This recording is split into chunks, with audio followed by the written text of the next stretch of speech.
Okay, thanks. And what happens to a person who commits suicide? Does his soul experience something different from someone who experiences death at an old age? Well, slightly. It can depend on the reasons for it.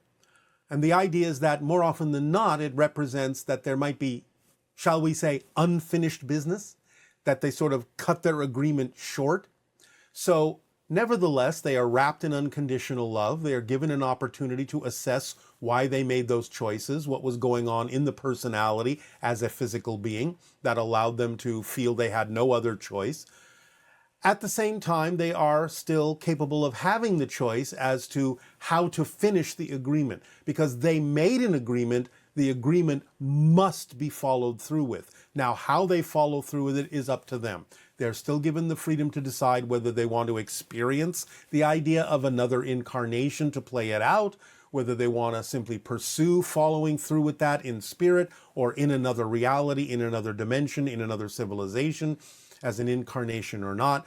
But the idea is that once you create a momentum by making an agreement to experience certain themes, you will in some way, shape, or form need to finish that because a momentum and inertia has been created and the momentum will carry you forward. But you can wait a while, you can reassess, you don't have to do it right away. You're not automatically pulled back into physical reality or anything like that. You are given an opportunity to discuss with your guides, with counsels, with anyone helping you, your soul family, to discuss what you got out of it, what you are learning, and what you want to do about completing the agreement in some way, shape, or form. You may complete it in a different way altogether, but you will choose ultimately to complete it because you're the one that initiated it from a particular perspective that it was important to do so for your soul's growth. And as a soul, once again, you will not abandon that reason. So you'll play it out in some way, shape, or form,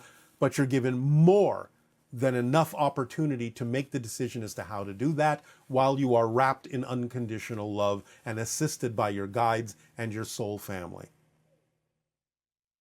And how can the formula help you if you're going through the grieving experience? Well, again, it's all right to momentarily experience the grief, missing something, missing someone that was in your life physically.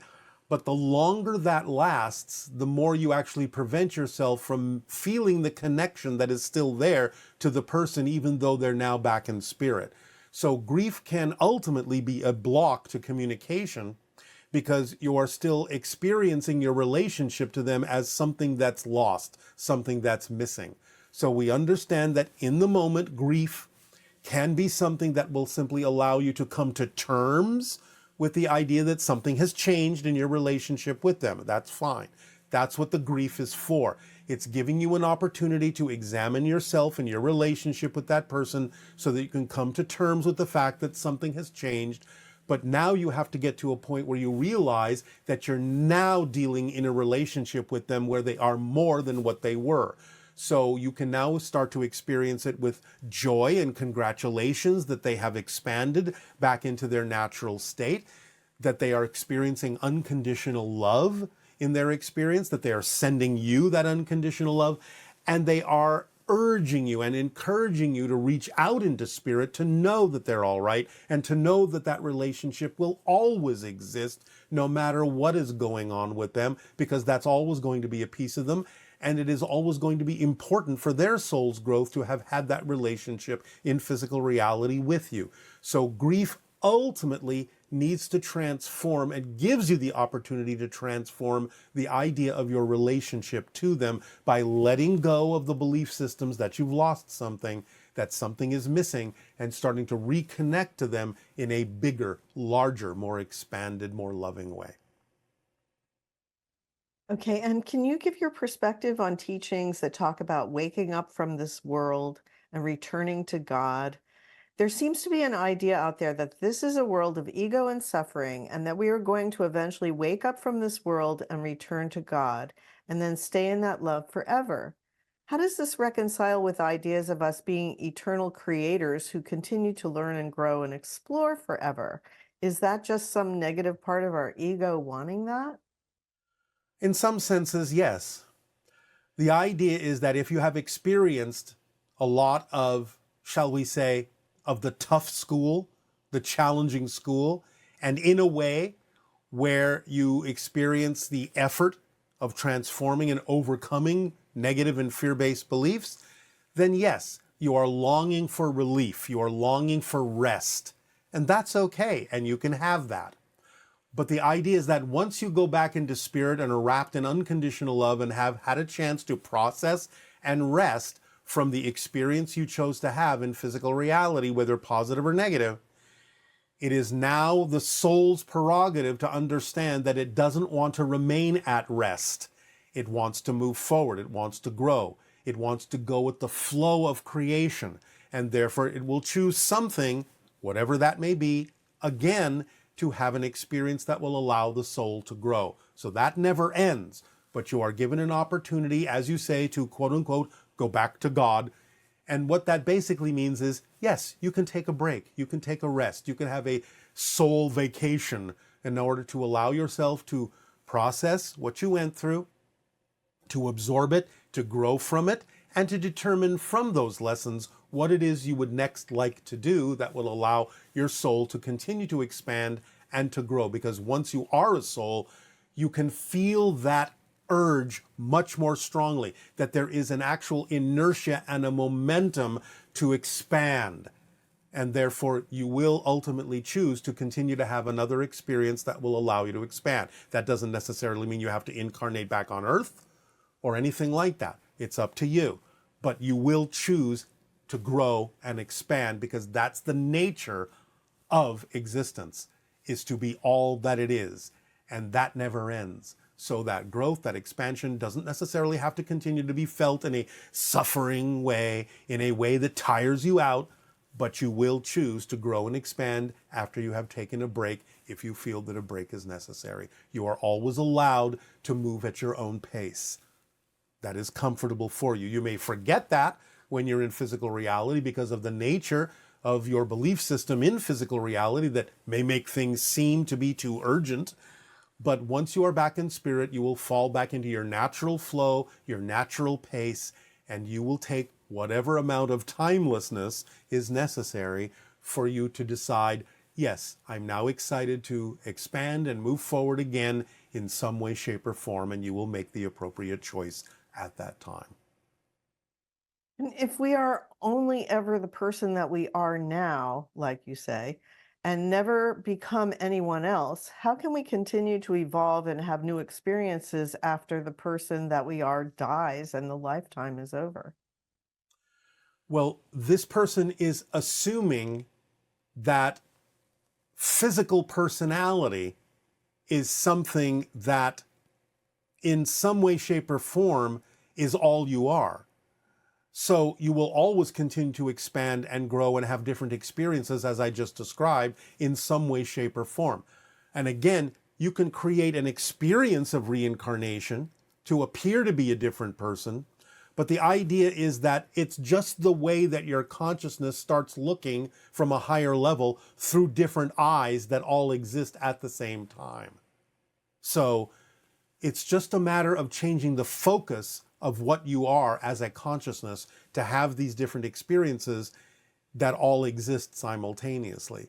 So you will use that ability to grow and expand, but the person that you're looking through the eyes of, just to use that particular euphemism, that remains that person, but it doesn't mean you can't have an experience of being a different person, because in a sense, the person that you are familiar with that you are now is not who you are anyway. It's still eyes that you're looking through, and you have decided to look through other eyes, and you will decide to look through other eyes.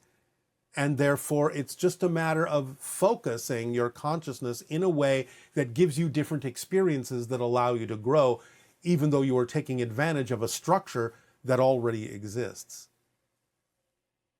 We know And that that so, explanation can be a little bit confusing, but nevertheless, that's the best we can do with your language. actually, that's very helpful. All right. Um, if all the parallel realities already exist and we never make changes to the structure, does it mean that the realities with pain and suffering will always be experienced by some part of consciousness? Yes, nothing ever goes away. But again, you have to understand there are different ways to experience that concept. So there are many different ways to experience it. Sometimes you have experienced it in the way that you might call negatively. And yes, that's always a choice. It's always there. It's always part of the structure. So yes, the opportunity always exists. It has to, because some souls actually choose that for their own growth. Okay, we have some ET questions I think I'll ask here. Could you explain why Sasani clothing is blue? What kind of clothes do people wear in Willa's society? We have never said that all Sasani clothing is blue. I may have described some of the things I was wearing as blue at the time, but not all Sasani clothing is blue. We're not sure why you understood it that way. Nevertheless, there is a variety of color in Sasani clothing. A lot of it is similar, a lot of it is form-fitting, a lot of it serves many different functions, and we actually have said in the past that it can change color, and it can actually change its function, because it is a kind of nanotechnological suit that can become many things, including becoming a spacesuit. So it's not always the same color, and it's not always performing the same function. That's a misunderstanding. If we were not clear about that, we apologize. So it almost Now, sounds in like Willa's time, the clothing is a variety of things. Mostly, it is always very comfortable. It is relatively loose-fitting in many cases, although, again, there are exceptions based on the functionality of what it is that people choose to wear. But by Willa's time, a lot of people will simply wear what they're comfortable wearing. Sometimes even what might be considered to be a mix of older fashion styles and styles that may come from other planets as well. And are there other members of your family that are currently being channeled through other people on Earth right now? There are other members of the Sasani society that are being channeled, no other members of my family, except now and then you have heard my father come through on rare occasions. Do you have siblings? Yes, I have a sister that is engaged in the idea of the creation of the birthing villages that crop up now and then to allow Sasani children to be born. Anybody else? There are others. It is not time for me to talk about them. Okay. And why is it that you're in a parallel reality 500 light years from Sirius and not just 500 light years from Sirius constellation? No, you have misunderstood what we have said. We are in a parallel reality. Our solar system is about, if you were to overlap the realities, 500 light years in the direction of the Orion constellation from Earth. We have never said we are 500 light years away from Sirius. We are 500 light years away from Earth in the direction of the Orion constellation, not in the direction of Sirius. And for those beings from other races, Pleiadian, for example, that have incarnated as a human in order to support humanity, what will they do after they leave the human body? Will they re-embody and rejoin their original family in the Pleiadian sense? Well, some of them may, some of them may not. It's up to them, isn't it? You're asking that question, whoever is asking it, as if there is simply one way for them to do things. They can decide what they will do next. Some of them may continue their Pleiadian journey. Some of them may continue a human journey on Earth. Some of them may go elsewhere. It's up to the individual to decide what is best for their soul. Okay, and there is a symbol known as the flower of life, and it's been used by a number of different cultures. Can you Yes. tell us anything about this symbol? Is there any hidden meaning, and what could we learn from this symbol? Yes. The symbol is a shorthand representation of the idea we have discussed of the double Fibonacci spiral overlapping one another in opposite directions, and bringing out the idea of the nodal points where the lines cross, that represent the different states of energy and matter that form what you understand to be the physical and non-physical multiverse. So it's a shorthand symbol that represents the underlying structure, energetically speaking, in terms of a consciousness pattern of how all matter and energy is presented in the multiverse. Okay. And do the Giza pyramids line up with Orion, and also do they line up with Cygnus, since that was where the Anunnaki originated? The three main pyramids on the Giza Plateau do have some alignment with the idea of Orion and the three stars in the belt. They do not line up with Cygnus. And remember, these things were created long after the Anunnaki were gone. So there is no indication in the three pyramids of the idea of the Anunnaki's connection with Cygnus. It is not representative of that. It is representative of the Orion connection. Okay. And you have described how crop circles on Earth are higher level communication with Gaia. Do phenomenon like crop circles occur on Essassani and other worlds? And how do they differ from those on Earth? And how do you relate to them? They do in different ways and can actually form in different substances. The idea is that it can be experienced, as on our world and on some other worlds, as a very playful interaction with certain interdimensional levels of consciousness that communicate by making alterations in the electromagnetic energy of certain physical substances in physical reality. But they don't have to all appear in crops. Some of them can appear in water, some of them can appear in ice, some of them can even appear in solid matter, some of them can appear in the air. So it just depends on how the vibrational resonance of the civilization creates a medium for those interdimensional consciousnesses to be capable of projecting their communicational symbols. On Earth, it is used in crops because that is one of the natural ways you have of relating to the idea of Earth and the elementals, is in the things that supply sustenance to you as a human being. And so it's the easiest way to get your attention. It's the easiest medium to manipulate because you have an intimate relationship with the idea of crops because they feed you. Hmm. And can you explain your role with the Ascended Masters? Are you working with them?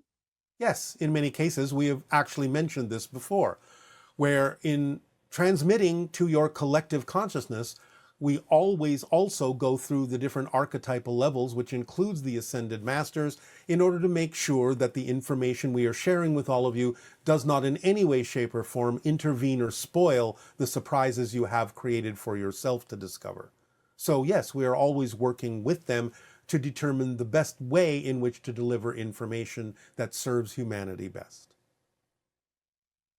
And is there a symbol we can meditate on to improve our sense of self-confidence?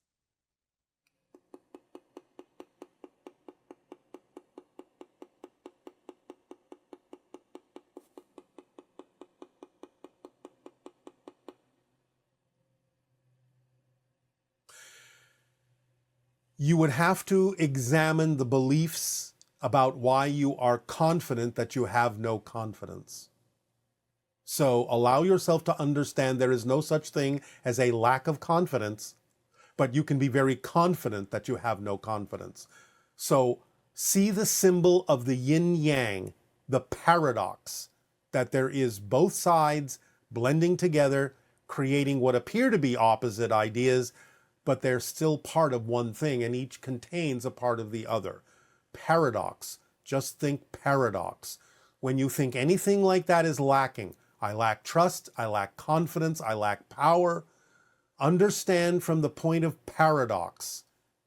The symbol, whatever symbol you like that represents paradox, be it the yin-yang symbol or even just the letter P, capital P for paradox. Allow yourself to focus on that and understand the paradox in what you are saying. When you think you have little confidence or no confidence, remember you're confident about that. When you think you have no trust, you lack trust, you are trusting that idea. When you think you have no self-empowerment, no power at all, you're using your power and control to create that experience of lack of empowerment. So think of it in terms of paradox. Whatever symbol or letter represents paradox to you, to put you back in the center, in the neutral space between what appear to be two opposing ideas. And how can we tell we're living in a split parallel reality dimension? You've spoken about it being like looking through glass. How do we know we're looking at a split reality or that we're not actually part of that reality? You know it by when you follow the formula and you experience different things than other people are experiencing that may even seem almost impossible or contradictory to experience in a reality like what they're creating. You know by your own experience of what you are attracting into your life that you are existing in a different vibrational reality than they are. Okay. And lastly, this person says, when I started listening to your transmissions, I was attracted to the crystal skull session as well as the sacred circuitry session. What is the connection between these two topics, and how can I best utilize this connection for contact? The sacred circuits are representative of the idea of changing the neural pathways in your brain to be more capable of receiving higher frequency energy. The crystalline matrix, the molecular makeup of the crystal skulls, is a kind of representation of this idea that they have certain pathways within them, molecularly speaking, in the crystalline formation that allows them to collect and absorb and retain and transmit information that is in alignment with the rearrangements you have made of the neural net in your brain by following the sacred circuits, which make you a better antenna to receive the kind of higher frequency information that is stored in the skulls. Okay, thank you. You are welcome.